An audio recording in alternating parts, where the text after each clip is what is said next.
Alright, so finally we are going to connect all of a resistor, inductor, and a capacitor in series to an AC power source, just like this. Okay, we have a AC EMF source with the resistor, inductor, and a capacitor. All are connected in series, right? Okay, so our task is finding the current flowing in this circuit when this EMF device drives the sine omega dt current, sine omega dt potential. Okay. So what we have done before is that we actually consider the current in each device and also the potential across each device. So therefore we have 6 quantities that we have to figure out. But if you if you are smart, then you can immediately realize that all the current in the resistor, current in the inductor, and current in the capacitor are all same to each other. Why? Because of the junction rule, right? There is no junction, so therefore the current, same amount of current will be flowing everywhere, right? Okay, so this thing makes things easier. Okay, so all the current we will just simply write I. Okay, but then we have to find this I. But then you also have to realize that it is only in the resistor where the current and potential were in phase with each other, right? For example, in the inductor, the potential was 90 degrees ahead of the current, and in the capacitor, the potential was 90 degrees behind the current.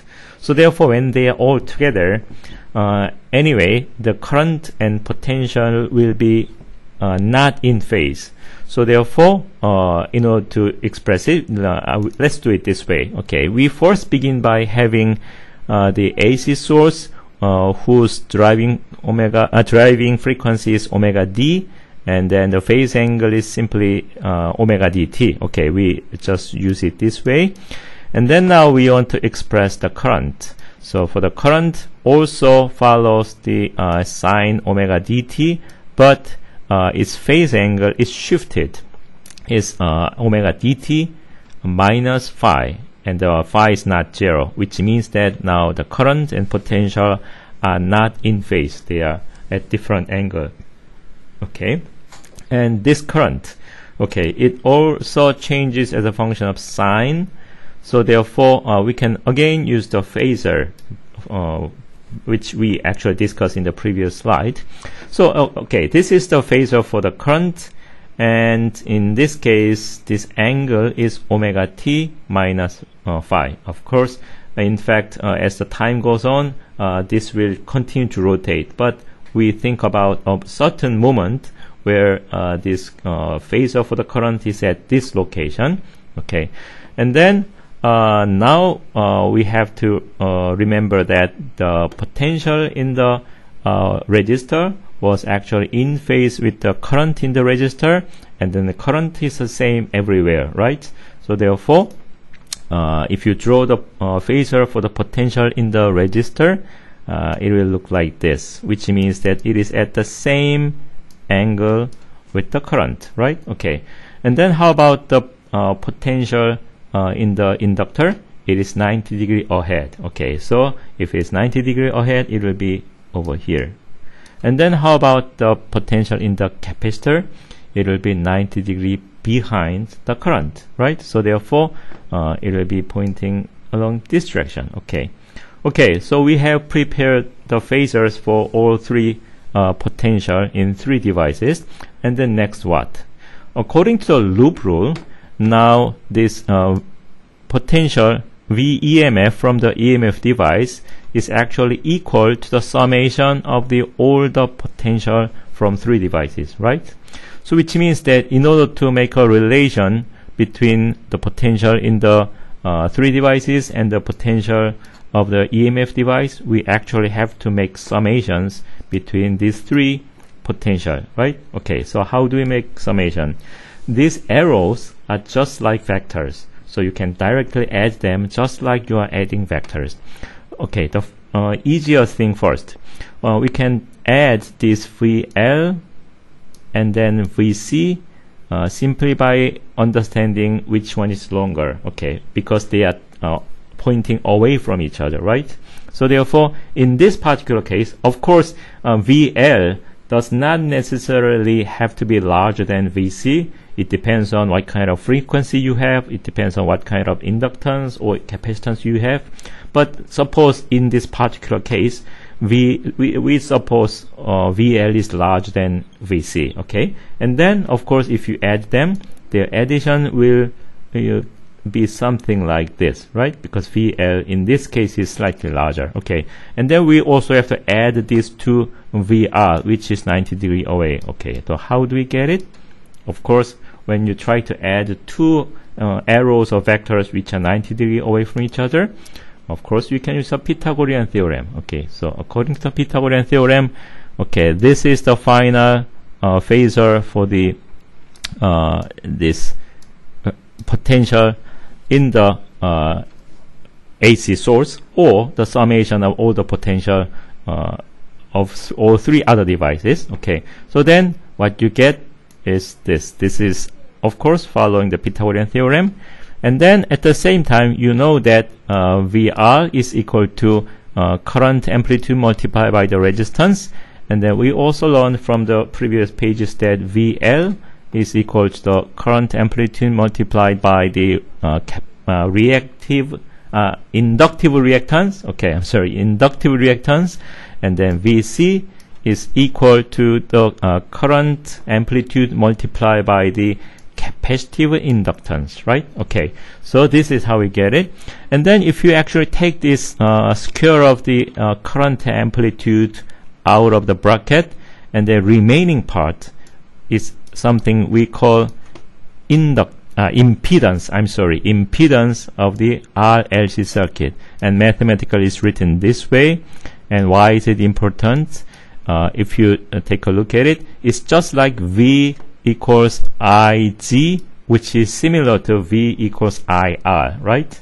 So therefore, in the AC circuit or in the RLC circuit with alternating current, this impedance is just like resistance, okay? So the how difficult it is for the current to flow is determined not only by the resistance, but is also determined by the inductance and capacitance, and as a combination you will find the impedance, okay? And then, okay, and another thing, so finally, what was the phase angle phi? Actually, in this case, this was the original direction of the current, actually over here, right? And then now this potential is off by this much, okay? So this angle is actually this phi, which is the angular shift of the current with respect to the potential, okay? So in this slide, we are going to discuss RLC circuit a little bit more, but only the important things, because we don't have too much time, okay? The first important thing we are going to discuss is a resonance condition for maximum current amplitude, okay?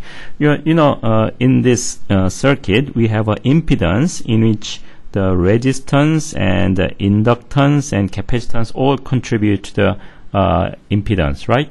But then when the impedance becomes minimum, then current will become the maximum, right? So that condition is called the resonance. And then how is it? So the minimum of the impedance is achieved when it is equal to the resistance. Okay, so then how do we get it? If you go back one slide and take a look at the shape of the equation for the impedance or definition of the impedance, then what you only have to do is actually making this inductive reactance and capacitive reactance equal to each other. Okay, in this case they will cancel and behave as if there is no capacitor or inductor. Okay, and in this situation, another important thing is that the phase angle between the current and the voltage or potential will be 0. Okay, so their phase vectors actually overlap on top of each other, so they become in phase. Okay, and practically, how do we realize this resonance condition? It is actually simple. the inductive reactance is omega dl, and capacitive reactance is 1 over omega dc. So therefore, if these two are equal to each other, then you can easily find that omega d becomes equal to 1 divided by square root of LC. And then actually we have seen this 1 divided by square root of LC before. In the very beginning of this chapter, we learned that this is the oscillating angular frequency of the LC oscillation. Okay? Okay. And then, so therefore, if you can adjust the driving frequency, or you can adjust the inductance or capacitance and satisfy this condition, this is where the resonance condition appears. Okay. And then one more notice that this electromagnetic resonance is actually analogous to the mechanical resonance in the case of the mass spring damper system. Okay. You know, this resonance condition does not depend on the resistance, right? Just like that, the mechanical resonance condition was determined only by the spring constant and the mass, and it did not depend on the damping constant. Okay, so this is actually mathematically the same situation. And another thing to consider is the power. Okay, we have a resistor where the power is dissipating, so therefore we want to calculate how much power have to be supplied from the EMF device. Okay, and power is simply calculated as the current square multiplied by the resistance. And the only thing you have to understand here is that this current is not a constant. It is changing with time, for example, by the sine function. Okay, and since we take the square of the sine function, and then when it's, because it's changing just like this between 1 and 0, now it will be convenient if we can think about the average value of the power consumption. Okay, so therefore in this case, mathematically, sine square is in fact equal to half multiplied by 1 minus cosine of the twice the angle, right? Okay, this is from the high school mathematics. And since now we are taking the average over a certain period of time, now this cosine term, of course, it changes between minus and plus. So if you average it up over a certain period of time, then this will cancel out. So only the front part remains, right? Okay, so therefore, actually this graph represents the power, and then if you want to calculate how much energy is consumed, then it will be the area under this curve, and integration is not easy, but instead of calculating the integration of this curve, what you have to do is only taking the half of this height and multiply it by the time. So this area corresponds to the energy consumed. Okay, and then actually this arrow is wrong. This value, which is an average power, actually corresponds to over here, right here at this height. Okay, this is the power, and then if you multiply by the time, which is the horizontal axis, then this area represents the total energy, right? Okay, so important thing is that in the average power there is a half factor, 1 over 2. Okay, and also you can represent it in the form of some kind of current square multiplied by R, and in this current is actually equal to the current amplitude divided by square root 2. Okay, right? You can easily figure it out from this equation, and this is what we call root mean square amplitude, or root mean square current. Okay, which is smaller than the amplitude of the current by the factor square root 2. Okay, and at the same time we can also calculate the average power, now this time using the potential. So potential square divided by R, and in this case this is again root mean square potential, and this is smaller than the amplitude of the potential by the factor square root 2. Okay, and this root mean square potential is important because this is what we know as the potential or voltage of the electricity. For example, in Korea, we know that the electricity coming out of the wall socket is 220 volt, and also in United States it will be 110 volt, right? This number, this voltage, is not the amplitude of the oscillating power source. It is actually it is amplitude divided by square root of 2, which is the root mean square voltage. Okay. Okay, so this is the last slide before the summary, and let's do it quickly. Okay, so here we will discuss the power transformers. The power transformers are devices that deliver electrical energy between two circuits by electromagnetic induction. Okay, and it looks like this. It is made of two coils wound around a single iron core. Okay, the first coil is called the primary coil, and it is connected to the source of this alternating current power. Okay, and then the second coil is called the secondary coil, and is connected to any electric circuit you want to use. Okay, and then the first coil, primary coil, has the winding NP times around this iron core, and then the secondary coil has the winding NS times. Okay, so and these two numbers may be different from each other. It's okay to be equal, but it may be different.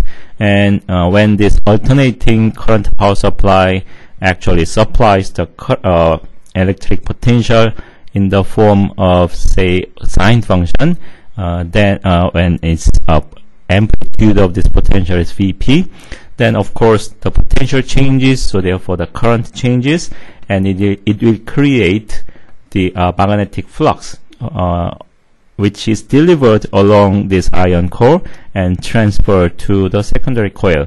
And then, and of course, this magnetic flux is also changing, so therefore it will induce the magnetic induction or induce the EMF in the secondary coil. This is how the electrical energy is transferred. Okay, and in doing so, important thing we have to realize is that each turn of the coil will be subject to the same amount of induced EMF. Okay, so therefore this induced EMF, which we call E turn, is equal between each turn of the two coils, and therefore now what we can say that the maximum potential, which is the amplitude of the potential on the primary coil, is actually equal to the E turn multiplied by the number of turns. So therefore E turn is equal to the Vp, which is the amplitude of the potential, divided by Np, which is the number of turns. Okay, and this is exactly the same for the secondary coil. So therefore it is again equal to the amplitude of the potential on the secondary coil divided by the number of turns on the secondary coil. Okay, so then if you rewrite this, now you figure out that the amplitude of the potential on the secondary coil is actually it can be different from the amplitude of the potential on the primary coil by the ratio between their number of turns. Okay, so if you have the larger number of turns on the secondary coil, then the potential amplitude on the secondary coil will be large, and if it is small, then of course it will become small. So by adjusting the number of turns on the each coil, you can actually determine how much potential amplitude is produced in the secondary coil. Okay, but here important thing is that it does not actually create additional energy, or it does not actually dissipate energy as long as you have made a good transformer. So therefore the power on both sides are equal. So therefore the potential multiplied by the current, which is the power, is equal between the secondary coil and the primary coil. Okay, so then if you combine these two equations, now you can figure out that current on the secondary coil is actually directly related to the current on the primary coil, and then multiply by this ratio. And this ratio is actually inverse of the ratio multiplied in the case of the potential, right? So therefore, if Ns is large, for example, larger than Np, then the potential may become large, but then current will become smaller. Or if Ns is smaller than Np, then potential will become smaller, but then current will become larger. Okay, so which means that the power is equal between the two. So if you gain potential, then you will lose current, or if you gain current, then you will lose potential. Okay. Okay, let's make quick summary of this long lecture. So in this lecture, you have learned the electromagnetic oscillation in LC circuits and its analog to the mechanical oscillation in the spring constant and mass system. Okay, in the LC circuit, the electric energy in the capacitor and magnetic energy in the inductor were oscillating back and forth, while the total energy is conserved, right? Which is very similar to the case of the spring elastic energy and the masses kinetic energy oscillating back and forth with the total mechanical energy conserved. Okay. And then we also learned the case of the damped electromagnetic oscillation when the resistor was added to the LC circuit, which is again very equivalent to the addition of the damping in the spring mass system. Okay. And then we also learned the relation between the current and potential in the same RLC circuits when it is together with the alternating EMF power source. Okay. We also learned how it is related to the motor connected to the KMB system, right? Okay. And from here, we learned the concept of the impedance in the alternating current circuit, which was just like the resistance in the direct current circuit. And from there, we also learned the resonance condition. Okay. And then we also learned how to calculate the average power in the alternating current circuit, and also what the root mean square voltage means. And finally, we learned how power transformer works. Okay. So in the next lecture, we will study many things listed here, and particularly we will learn the Maxwell's equation, and then we will finally learn that these electromagnetic oscillations actually produce light. Okay. Okay, that's it for today. And I'm not showing my face here because of the technical problem on my recording system, but it doesn't matter. Okay, so please study hard, and I will see you on Thursday in the classroom lecture. Okay, goodbye.